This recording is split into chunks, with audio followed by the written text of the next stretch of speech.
As your podcast starts to grow, you may be thinking about working with podcast advertising agencies to help you connect with brands.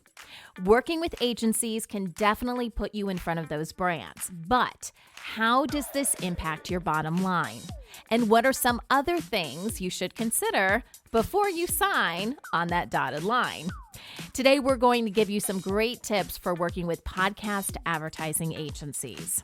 Take it away, Mr. Radio Man.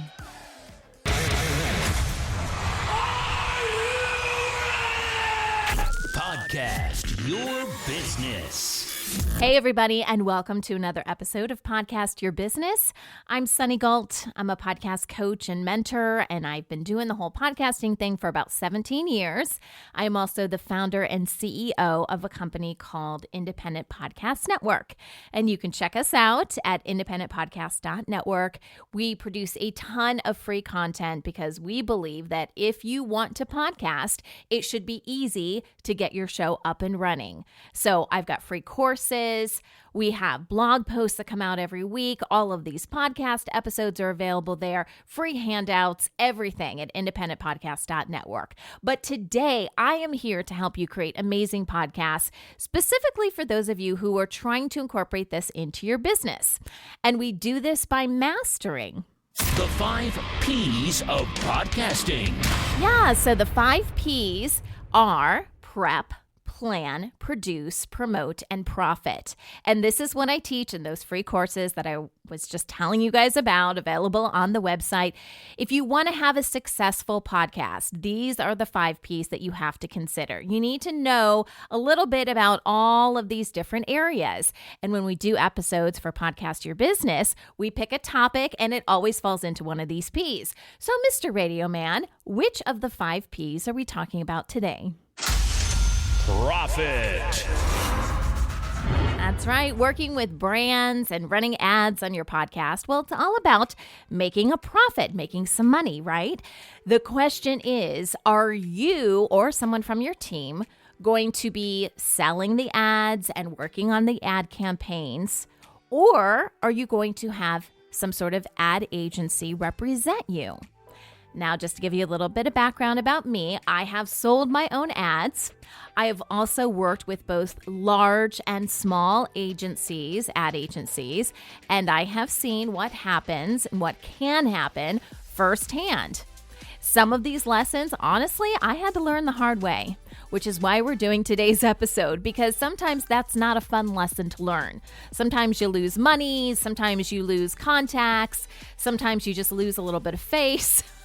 None of it feels good, and I don't want that to happen to you guys. There are definitely benefits to working with these companies, but you have to know what to expect. So here's what we're going to talk about today. First, we're going to define what a podcast advertising agency is, because if you Google this, you're going to get different definitions. This is a confusing thing about the podcasting space.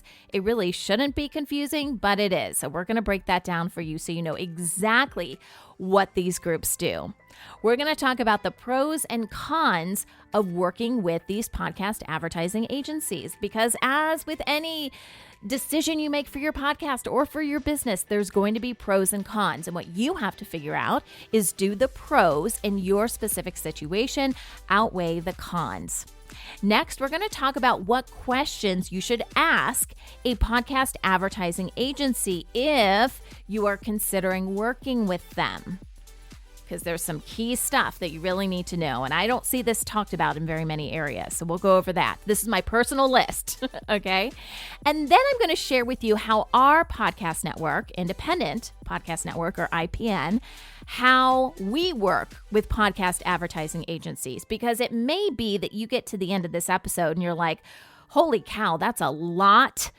That's a lot to either do on my own. That's a lot for me to kind of figure out on my own. You know, I'm working on my podcast, but I've got my business and, you know, I've got other projects I'm working on. And if that's the case, maybe partnering with someone like our podcast network is a good fit for you. So I'm going to let you know how that looks on our end. And if it's a great fit, fantastic. And if you want to do it on your own, amazing as well. You've now got the tools to be able to do that. And we'll get started on all this right after this quick break. So So what exactly is a podcast advertising agency? Because if you put those 3 words into any kind of search engine, you might get a little bit confused, as I was when I was doing research for today's episode. Because it has the word advertising in there, you may find a lot of search results for agencies that are trying to promote your company or your podcast. And we talked about this 2 episodes ago. We have an episode called Paying Platforms and People to Promote Your Podcast. And the companies that we talked about on that episode, that's what they do. They are trying to help you grow your audience. That's not what we're talking about today. A podcast advertising agency truly is a company that matches advertisers with podcasts, and they help to make sure that they're a good fit. So the podcast is a good fit for the brand and vice versa. Okay? Now, there's other things that are tied into that, other things that are part of that.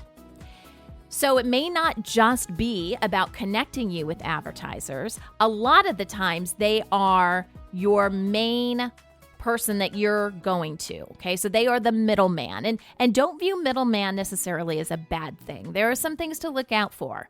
But trust me, it can be very beneficial for you to be working with a company that really knows what they're doing. Sometimes these agencies also help you one step further, and they may handle the entire campaign, meaning you record the ad, and they may, if they have access to your podcast host platform, they may insert the ads for you if you're doing dynamic ad insertion. Now, if you listen to Podcast Your Business in the past, you know I am a big fan of dynamic ad insertion. So you can go back to any of the episodes that we've done there. I think it's the best interest of the podcast. I think it's in the best interest of the advertisers. So that's what we work with, and we focus on helping podcasts with dynamic ad insertion. So some companies will actually do the whole campaign for you. So you're just responsible for voicing the ad. You give it to them. They'll set up the campaign and make sure it's running when it's supposed to be running and all of that good stuff. Usually these agencies are also coordinating with the brand on your behalf, and that includes any of the little back and forths that usually happen. For example, maybe the brand gives you some bullet points and you voice the ad, but they're not quite happy with how you read something, or maybe you said something that's kind of a faux pas, or they can't say that legally. Any of that back and forth that happens would typically go through this agency on your behalf. They usually handle invoicing as well. So after a campaign is done, they, again, being the single point of contact for that brand, or sometimes they're working with other agencies, they would provide them with the stats, they would handle the invoicing, then they would usually get paid first, and then after they get paid, then they give you your cut, and that is usually how it works, okay? Let's talk about some of the pros and cons that are involved with working with a podcast advertising agency, because like I said, this can be very beneficial, but there are some pitfalls and things that could happen, and this is what you need to be aware of. So first, let's talk about the good stuff. Let's talk about the pros.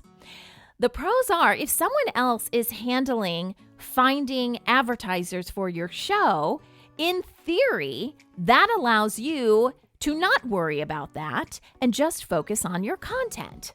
Most podcasters that I talk to, that's all they want to do. Yeah, they want to get paid to work on their show, but it's like an entirely separate job, which it really is, by the way, to focus on advertising. And if you're also running your own business, come on, that is a lot of work. So this idea of you just being able to focus on your content and have someone else focus on selling ads is a really big deal. A good podcast advertising agency has connections. So even if you or someone from your team is going to do this, you just having knowledge of your podcast and being excited about your podcast isn't always enough, because you need someone that has connections in this industry. And yes, it is kind of a small group of people. Is it fair? Probably not, but that's kind of how the whole industry is set up. And if you don't have those connections, and if you aren't working on this like a full-time job, other people are, right? There's other ad agencies out there who are willing to work on this 24/7, or at least during their work hours, right? It is their job to keep reminding brands and perhaps even other agencies about your podcast. So, do you have those connections? A lot of times we don't, because we're working on all these other things. So don't underestimate the power of someone who has podcast connections. Super important. Sometimes larger companies and brands that you may want to work with because they have larger budgets to work with, larger marketing budgets, sometimes they will only work with agencies. They will not go to podcasters directly. And the reason is it's easier for them to work with agencies that rep multiple podcasts because from their perspective, they're only dealing with the agency. They don't have to reach out to you and your schedule and all that kind of stuff. They are reaching out to the agency and working directly with you.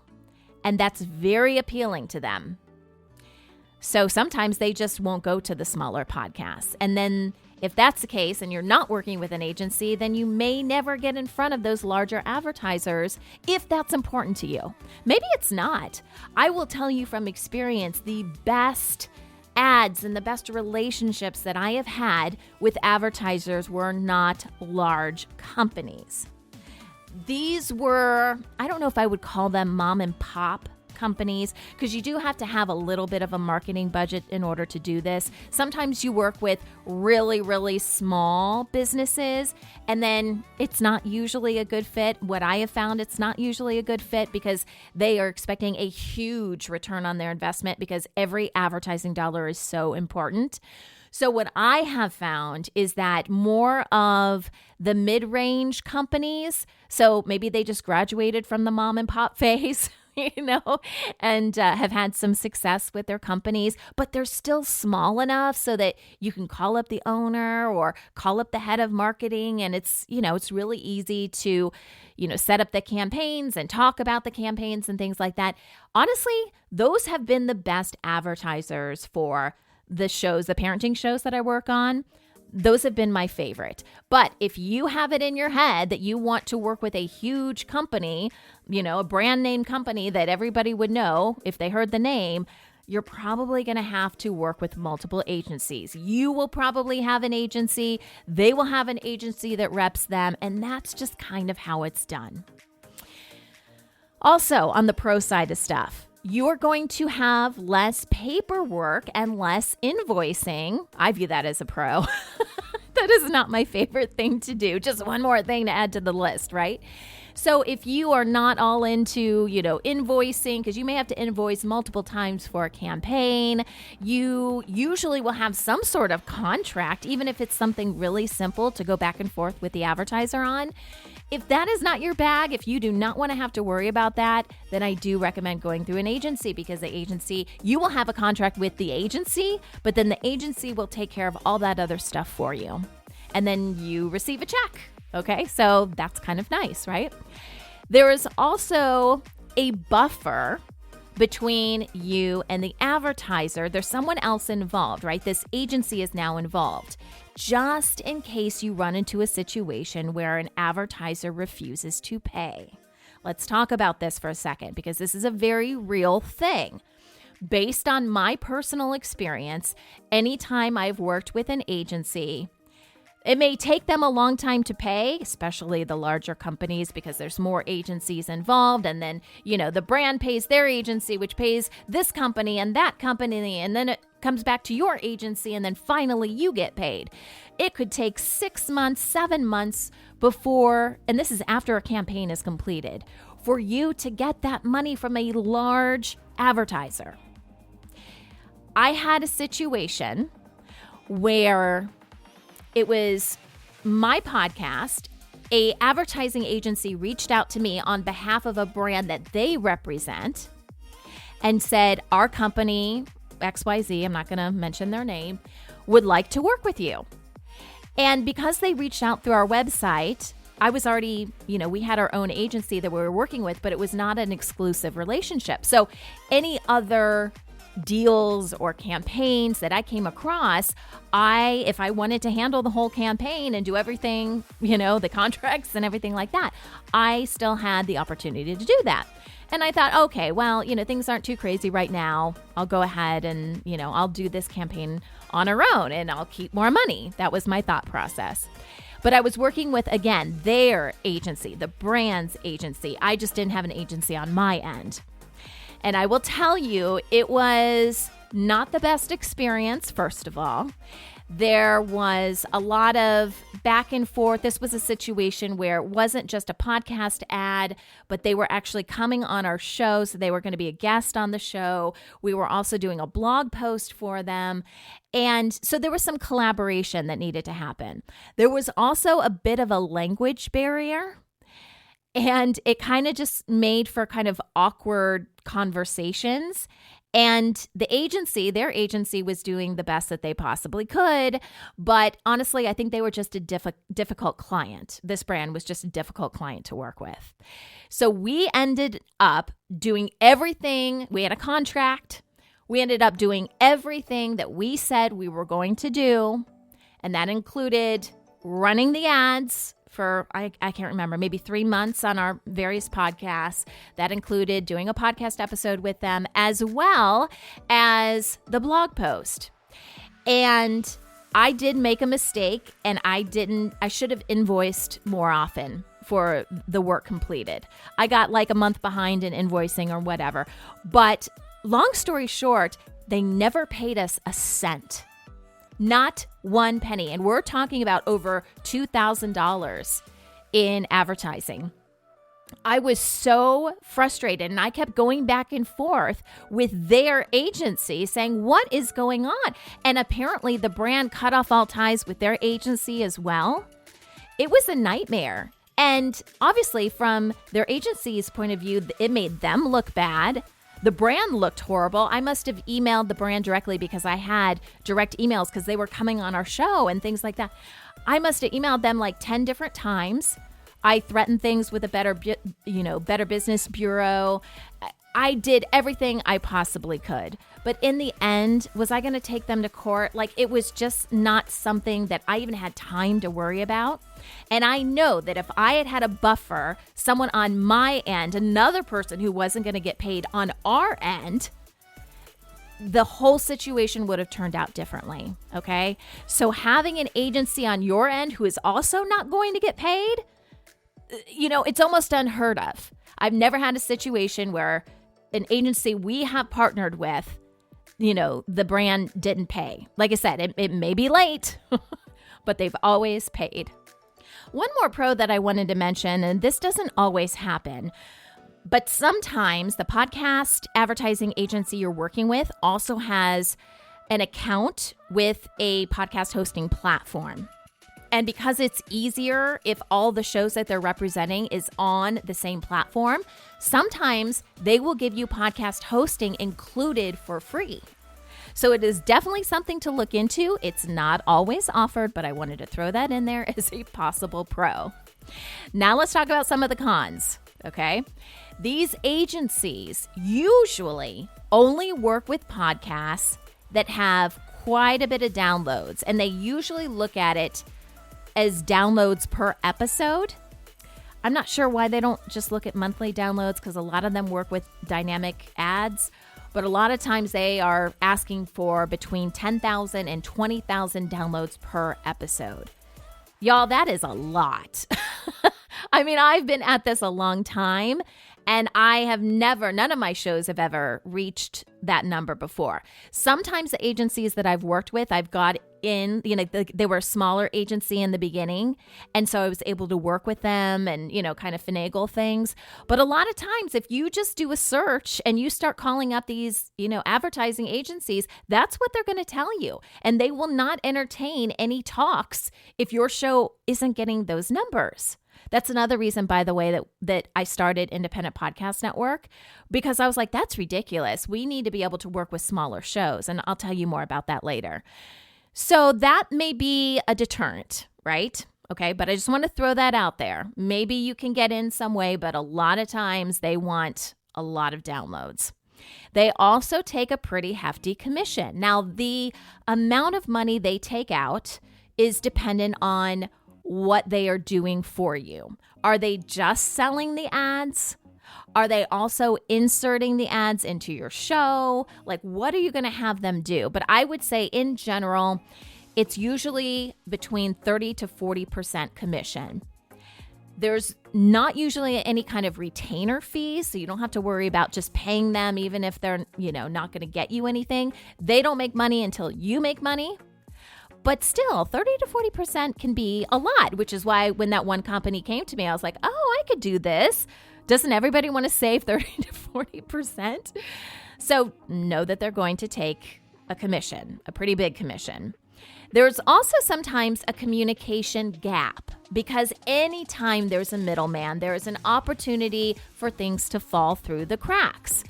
So one of the things that you're probably going to want to ask the company, and we'll get into more of this later on, but something I just thought of is asking them what the process is. Like, do you have a project management system or something that you use so that everybody knows what stage the campaign is at and what is expected from all the parties? Because sometimes things fall through the cracks. Sometimes a message is passed along to your agency from the brand, and the agency may forget to tell you, or maybe they thought they told you and they actually told another podcast they represent. So just understand, if you are not working directly with brands, there can be some misunderstandings. There's also less of a bond with the brand if you have a middleman. And that can be kind of tough. If you are the type of person that wants to work with brands that you really care about and you want more of that relationship, you're probably not going to get that with an advertising agency. That is probably something you or someone from your team is going to have to work really hard on. And it may take a while to get in front of the right person and to sell whatever it is that you're going to sell for your show. But I have done that. Like I said, some of the best advertisers I've worked with have been these smaller shows, and it's that more personal experience. I'll give you an example.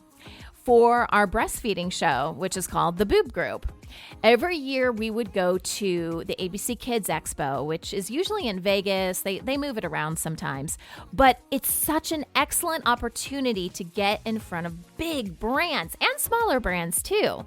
And this is where I found my first major sponsor. Like I said, they weren't necessarily a mom and pop. They were like a step above, but it was a set of sisters, and they had their own breastfeeding apparel company, which was doing quite well. And they signed on. I think I was working with them for over 2 years. And I think they signed maybe up to 4 different contracts with me. But they were each like 6-month contracts, something like that. But I mean, I made at least $40,000, I think, in a couple years with one podcast because it was such a good relationship. And it really was a relationship. Like, they could reach out to me anytime. They appeared on our podcast. They gave out some, great content and information about breastfeeding apparel. I would see them out at other conferences and we would go out to dinner. I mean, it was a real advertising relationship. And I promise you, I have never seen that since. Ever since working with agencies, you're just not going to have that experience. So that's what you're going for. First of all, those are harder to come by. But if that's really what you want, maybe going with an agency isn't the best thing for you at this time. Okay, so I went over some of the pros and cons. Now let's talk about some questions you should ask a podcast advertising agency if you're thinking about signing with them, okay? The biggest question is, what requirements do they have for the podcast they represent? Some of this information you may find on their website. The first thing you should look for is if they have a download requirement, which we already talked about. Sometimes it's 10,000 or 20,000 downloads per episode. If it divides it up per episode and you're using dynamic ad insertion, I recommend that you ask, okay, monthly, how many downloads per month do you require? but find out about the downloads.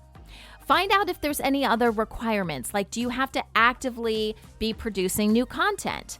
What happens if you need to go on a hiatus, or what happens if you do things in seasons and you're not exactly sure when a new season is going to launch, but you still have people listening to the old season. So find out if they have any issues with that. Maybe they only work with certain genres, or maybe there are certain genres that they don't want to work with. So certainly find that out as well. So those are some of the basic things, the basic requirements that they have. Ask them about how they do their selling. Do they sell based on CPMs? We've talked about this in previous episodes. CPM stands for cost per mille meaning 1,000. So what is the price that you're going to get per 1,000 downloads? And this does vary for the agencies that really focus on CPMs. It varies. I would say usually it's between $20 to $35, and it depends. There's a lot of different factors there, okay, including the genre of your content, because maybe there's not a lot of content out there and you can get, a higher CPM. Maybe they'll even go higher than 35, but those are standard numbers. And if they are using CPMs, do they just use that as a guide? Like, do they look at your downloads per month? Let's say you get 20,000 downloads per month. Do they multiply that times the CPM, and that's what they're planning to charge the advertiser? So is it kind of done in advance based on the downloads that you typically get per month? Or is the amount of money calculated after a campaign is finished? There's a big difference there, because if you are promised a certain CPM and they haven't come up with a final price yet, so they're waiting to see how many downloads you get during the time of the campaign, that is actually a better way to do CPMs, because podcasts are constantly fluctuating. And one month you may have a lot of people listening, and the next month, I don't know, maybe your audience is on vacation, or, they're spending time with their family or whatever. Or it's the holidays and maybe no one is listening to your podcast around the holidays, whatever it is. So you may have promised an advertiser something based on what your show usually does, but then you find yourself not being able to meet the numbers that were promised. And then sometimes you have to do what they call a make good, which means they're not going to lower the price or whatever they're going to pay you, but you have to continue to run the ad, or you have to do something to get more people to listen. Maybe it's posting something on social media or whatever. You've got to do something to make up for that. And I always hate that kind of feeling. So I always think it's better if, you agree on a CPM, if that's the route you're going to go. And then, you just charge based on whatever was earned during that time period. But we don't see a lot of advertisers doing this. And the reason they don't is it's harder to budget. What happens if you had a banner month, and usually your podcast gets 20,000, but this last month you got 100,000. Then they're on the hook for 100,000. So, it's a little tricky, and maybe you could put a cap on it. Maybe there's some other things that you could do, but usually this is kind of decided in advance. And then if you don't meet those numbers, then you have to do some sort of make good. If they're not doing CPMs, which would be rare, but if they're not doing that, then they're probably selling some sort of package deal or some sort of flat rate for things. And I don't see that a lot with agencies. I see podcasters doing that more and more because they know how much time it's going to take to produce something, and they're thinking about the time that they've got to invest in this. So it really doesn't matter, what a CPM is. They're not going to do something unless they get paid X amount of dollars. I see that with podcasters. I don't usually see that with agencies. Another question would be, do they just sell podcast ads, or do they do other types of advertising as well? Because we are seeing advertisers wanting a more comprehensive approach to advertising. So they're not just advertising on podcasts. Usually podcasts get paired with YouTube quite a bit. So if you have the opportunity, or if you already have a YouTube audience, we are getting more and more requests now from brands that want to partner with podcasts that are also on YouTube.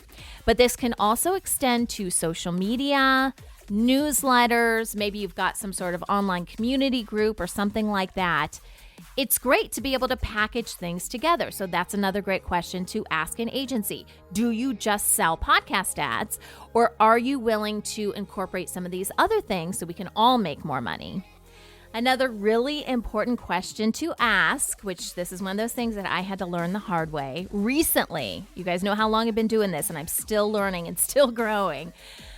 Ask them if they have their own sales team, and are they also working with outside agencies on your behalf? I'm not talking about connecting with brands that have their own agencies. I'm saying you have this podcast advertising team, right, that's supposed to be selling on your behalf. Sometimes there will be another team that is making the connection for your podcast team that you've hired, that you've got the contract with.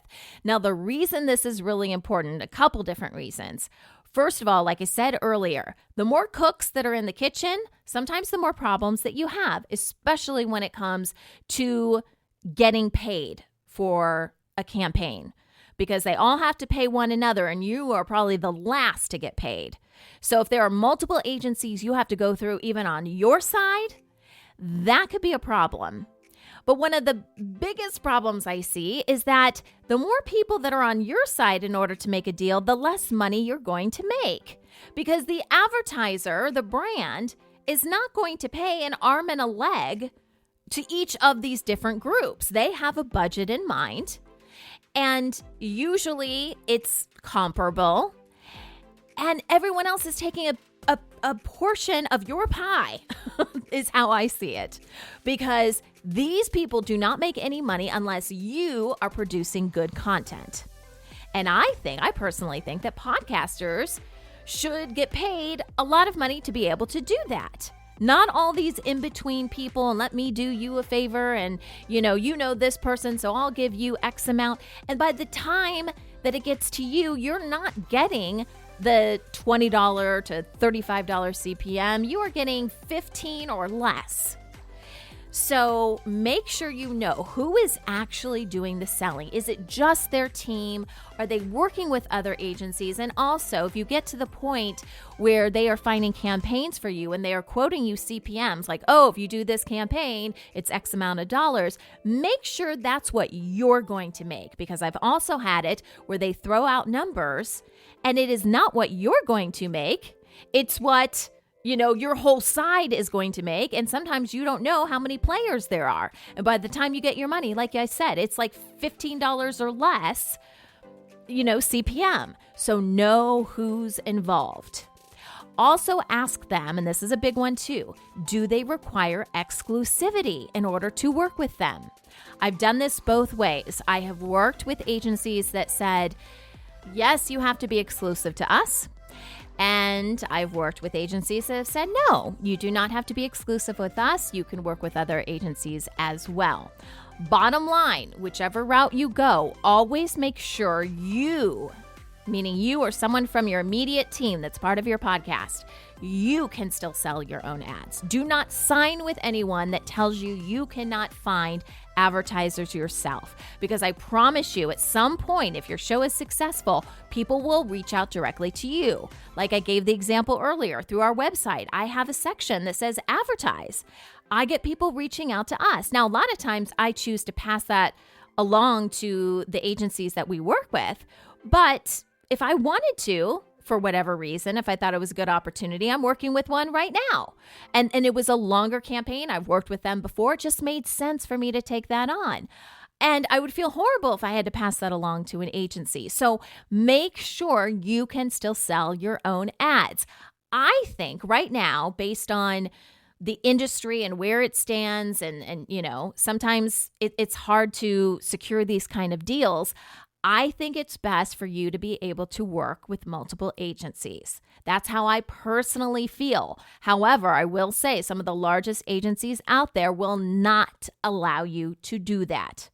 Usually they allow you to still sell your own ads, but when it comes to third-party companies, it's them and that's it. But the thing that they don't do is give you any security with that. they do not guarantee that they are going to fill anything, which is why I think it's important to keep your options open. But again, you just have to weigh the pros and cons, and every situation is a little bit different.